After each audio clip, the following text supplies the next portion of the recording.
Our journey into India's numismatic history begins long before the first coin was ever struck. In the ancient past, commerce was conducted through a system of barter. A farmer might trade a sack of grain for a beautifully crafted clay pot. A weaver could exchange a length of fine cloth for a set of metal tools. This direct exchange of goods and services was the foundation of early economies. It was a simple system, but it had its limitations. Finding someone who had what you wanted and also wanted what you had could be a difficult and time-consuming task. The value of goods was also subjective, making fair trade a constant negotiation. To solve the problems of barter, societies began to use items with a more commonly accepted value. These items, often called commodity money, included things like cowrie shells, beads, and even certain types of grain. However, a more significant step towards true currency was the use of metals. Metals like copper and silver were durable, divisible, and had an intrinsic value that was widely recognized. People trusted metal. This led to the creation of the first forms of proto-money. These were not coins as we know them today, but rather metal pieces of a specific weight and purity that served as a medium of exchange, simplifying trade across vast regions. As trade networks grew more sophisticated, especially during the Vedic period, the need for a more standardized form of metal currency became apparent. This led to the use of metal ingots and bullion. These were often irregularly shaped pieces of silver, carefully weighed to ensure their value. Some of the earliest examples were bent bars or saucer-like pieces of silver. These pieces, known as satamanas in ancient texts, were a crucial link between the barter system and the invention of coinage. They represented a major leap forward, making large transactions and the storage of wealth much easier for merchants and rulers alike. The final step before the creation of true coins was the marking of these metal pieces. To guarantee the weight and purity of the silver, merchants or local authorities began stamping them with simple symbols. These marks acted as a primitive form of certification. A piece of silver with a recognized mark was more trustworthy and easily accepted in the marketplace. This practice of punching symbols onto metal laid the groundwork for the first Indian coins. It was a simple yet revolutionary idea that would soon transform the economic and political landscape of the entire subcontinent, ushering in the age of coinage. The true birth of Indian coinage occurred around the 6th century BCE, a period of great change and intellectual ferment. This was the era of the Mahajanapadas, or great kingdoms, that stretched across the Gangetic plains of northern India. As these kingdoms grew in power and complexity, they needed a more efficient way to manage their economies, pay their armies, and collect taxes. The solution was the creation of punch-marked coins. These were typically small, irregularly shaped pieces of silver, known as karshapanas. What made them revolutionary was the system of symbols punched onto their surface by the issuing authority. Unlike later coins that featured portraits and inscriptions, these early coins were aniconic. They were covered in a variety of symbols, often drawn from nature or religious beliefs. You might find symbols like the sun, a six-armed motif, a bull, an elephant, a fish, or various geometric patterns. Each kingdom, or Janapada, had its own unique combination of symbols. This allowed people to identify the origin of a coin, which helped build trust and facilitate trade across different regions. For numismatists today, deciphering these symbol combinations is like solving an ancient puzzle, helping us map the political geography of early India. The process of making these coins was quite manual. First, a sheet of silver was prepared to a specific thickness. Then, small pieces were cut from the sheet to match a standard weight. Each piece was then individually heated and struck with metal punches, each bearing a single symbol. A typical coin would have about 5 different symbols stamped on it. Because the metal pieces were irregular in shape and the punches were applied by hand, no two punch-marked coins are exactly alike.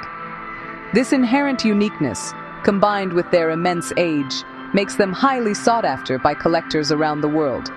The rarity of these coins varies greatly. Coins from powerful and long-lasting kingdoms like Magadha or Kosala are more common, as they were produced in large quantities. However, coins from smaller or short-lived Janapadas, such as Kuntala or Surasena, are incredibly rare and valuable. Finding a coin from one of these lesser-known kingdoms is a remarkable discovery. These small pieces of silver are not just currency. They are tangible links to the dawn of Indian history, providing silent testimony to the powerful kingdoms that first shaped the subcontinent's destiny and economic life. When the Mauryan Empire rose to power in the 4th century BCE, it unified much of the Indian subcontinent under a single, centralized administration.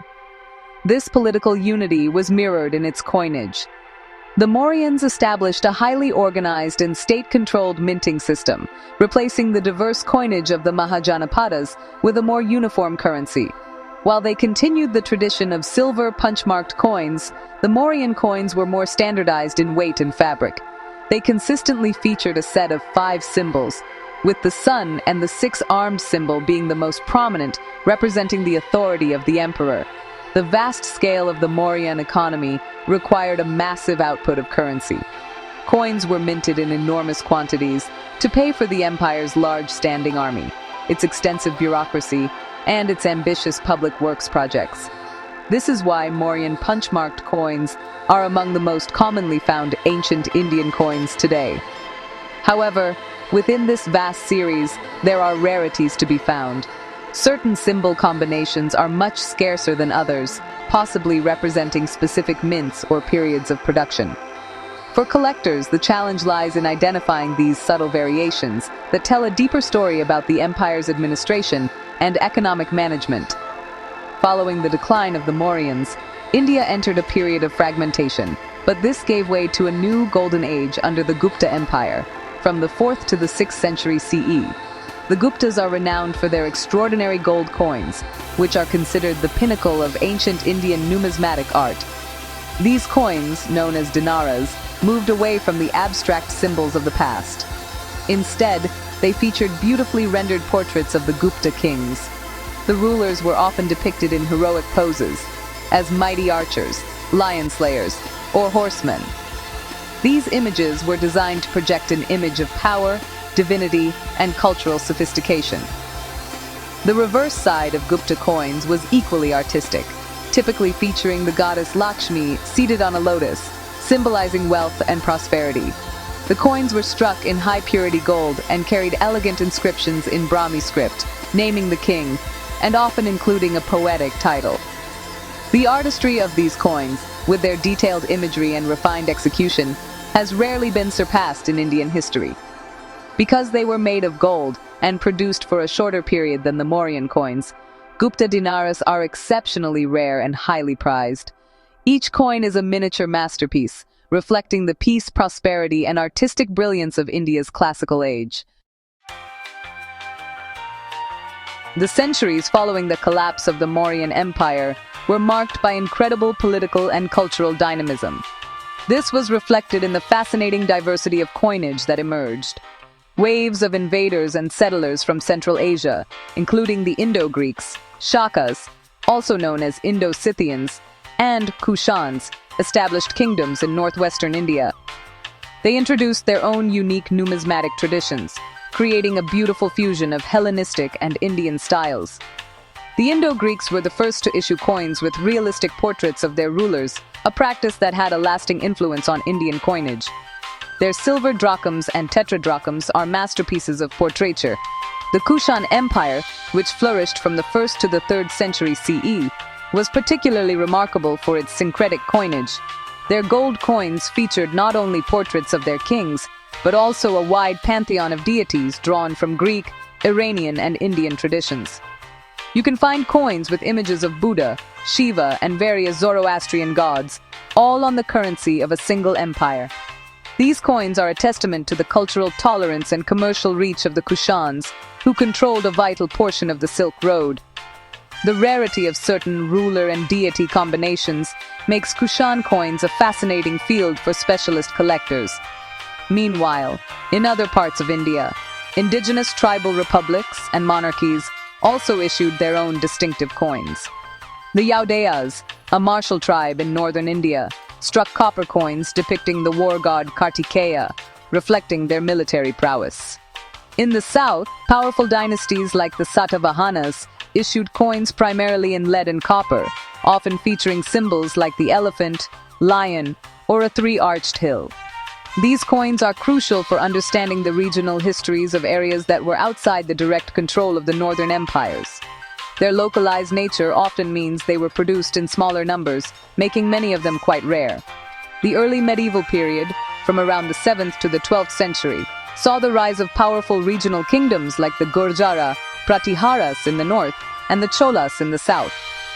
The coinage of this era is often characterized by a move away from realistic portraits towards more stylized and symbolic designs.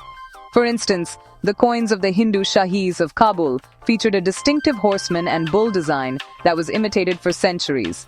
In the south, the Cholas issued coins with their royal emblem of a tiger flanked by a fish and a bow, symbolizing their overlordship over the Pandya and Chera kingdoms. These coins, though perhaps less artistically refined than Gupta gold, are historically significant and often very rare. The arrival of Turkic invaders from Central Asia in the 12th century, really heralded a new era in Indian history and coinage. The establishment of the Delhi Sultanate in 1206 brought Islamic numismatic traditions to the forefront. Pictorial representations of rulers and deities, which were so common in ancient India, were now replaced by these intricate calligraphic inscriptions. Coins began to carry the ruler's name and titles, the date of issue in the Hijri calendar, and even religious verses from the Quran. This shift created a whole new aesthetic, where the beauty of the coin lay in the elegance of its script and the arrangement of the text.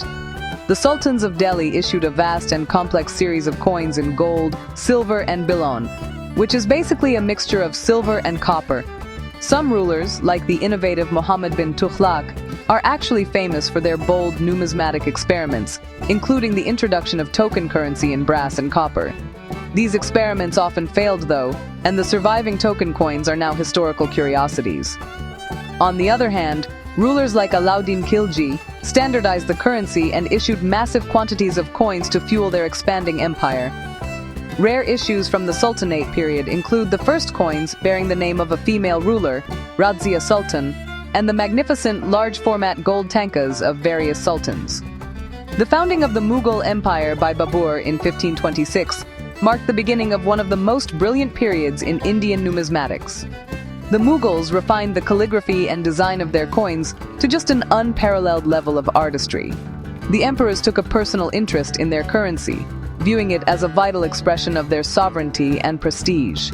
The coins of Akbar are particularly noteworthy. He introduced a new Ilahi era and issued beautiful coins with symbolic motifs, such as a duck or a hawk, alongside the traditional inscriptions. His gold mohurs and silver rupees set a new standard for purity and weight that was maintained for centuries.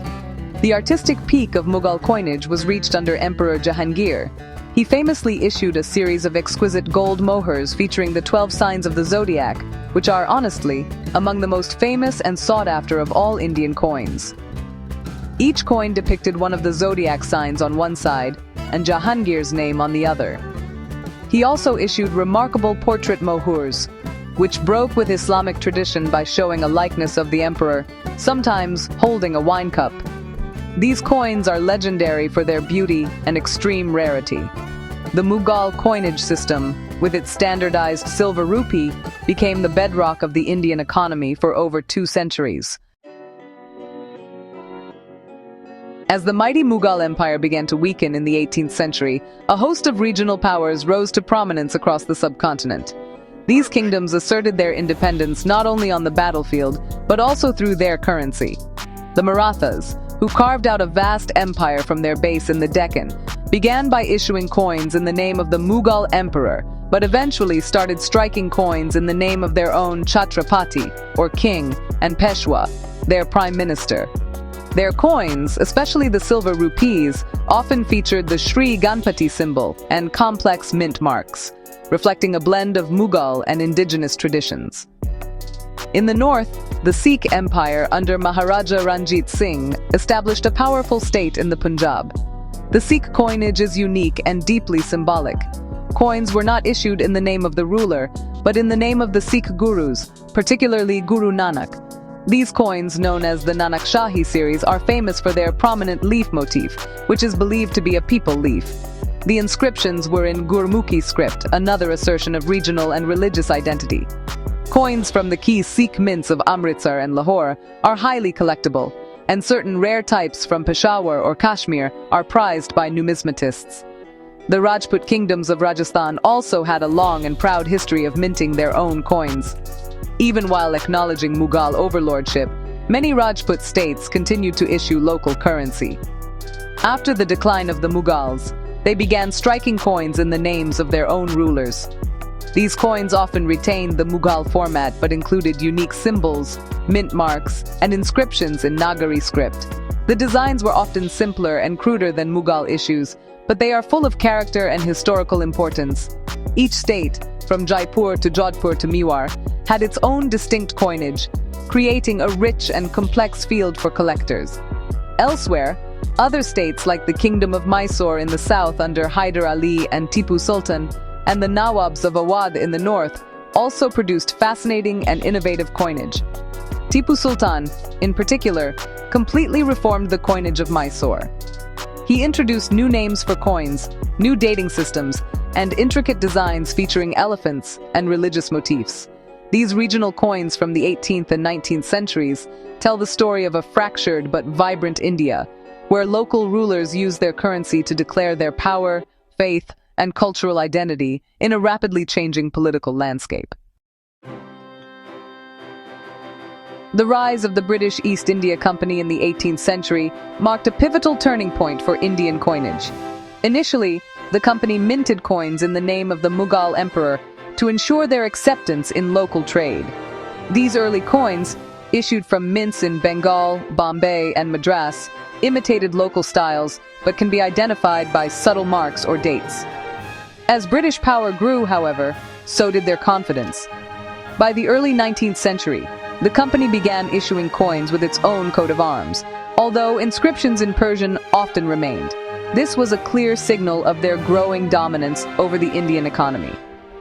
A major transformation occurred in 1835 when the British introduced a uniform coinage for all their territories in India. The new coins featured the portrait of the reigning British monarch, starting with King William IV. This was a powerful statement of sovereignty, replacing the image of the Mughal emperor with that of the British ruler. The designs were distinctly European, created by skilled engravers at the Calcutta Mint.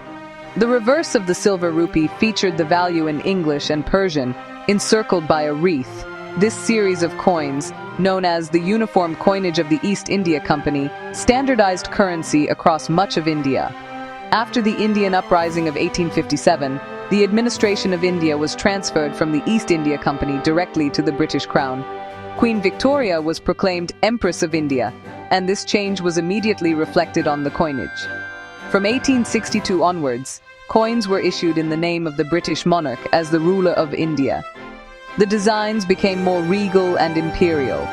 The portrait of Queen Victoria, which aged over the decades, graced the coins, followed by King Edward VII, King George V, and King George VI. These coins circulated throughout the entire British Empire and became a symbol of its vast reach. Within this long period of British rule, there are several major rarities that excite collectors.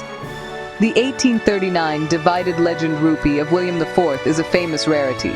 Similarly, the 1911 pig rupee of George V, where the elephant on the king's robe decoration was thought to resemble a pig, offending some religious sentiments, was quickly withdrawn and is now very scarce. The high-value gold mohurs featuring the British monarchs were also minted in small numbers and are highly prized. These coins of the British Raj represent an era of immense change, marking India's transition from a collection of regional kingdoms to a unified colonial economy. On August 15, 1947, India gained its independence, and the new nation immediately faced the task of creating its own symbols of sovereignty. One of the most important of these was a new national currency. Initially, the existing British Indian coins continued to circulate. However, in 1950, with India becoming a republic, the first coins of independent India were issued. The portrait of the British monarch was replaced with a powerful and resonant national symbol, the Ashoka lion capital. This ancient emblem, representing peace and courage, became the defining feature of all Indian coins, a proud declaration of a new independent identity. The initial series of coins from 1950 to 1957 followed the old British system, where 1 rupee was divided into 16 annas. However, India soon decided to modernize its currency and adopt a decimal system. On April 1, 1957, the new decimal coinage was introduced.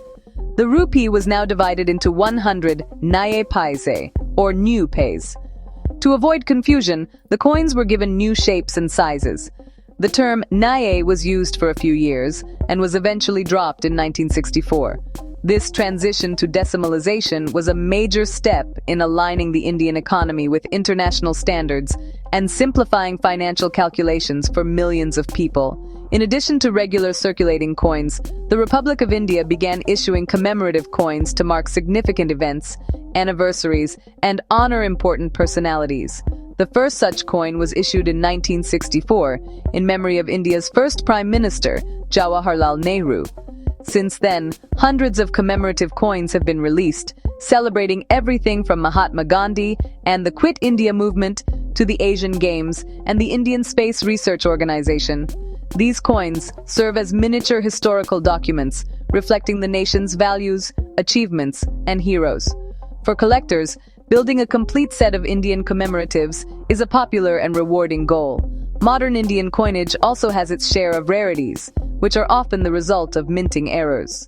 These error coins can include off-center strikes, mismatched dies, where the front and back designs are from different coins, or double strikes. Certain regular coins that were minted in very small quantities for a particular year, such as the 1970 Bombay Mint 10 pies, have also become surprisingly rare and valuable.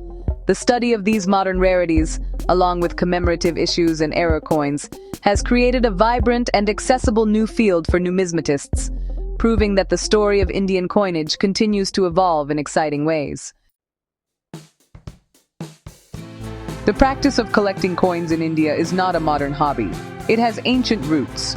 Wealthy individuals and royal treasuries in ancient and medieval times often accumulated coins from different eras and regions, not just for their monetary value, but also as curiosities and symbols of power.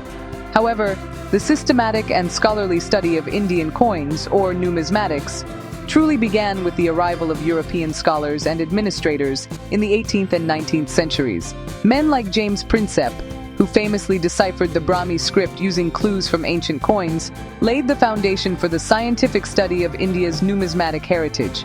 In modern times, coin collecting in India has grown from a niche academic pursuit into a popular and passionate hobby. Numismatic societies have been established in major cities across the country, providing a platform for collectors to meet, share knowledge, and exhibit their collections. These societies, along with dedicated publications and online forums, have helped build a strong community of enthusiasts. The advent of the internet has revolutionized the hobby, allowing collectors to connect with dealers and fellow hobbyists worldwide, making it easier than ever to find, buy, and sell rare Indian coins through online auctions and marketplaces.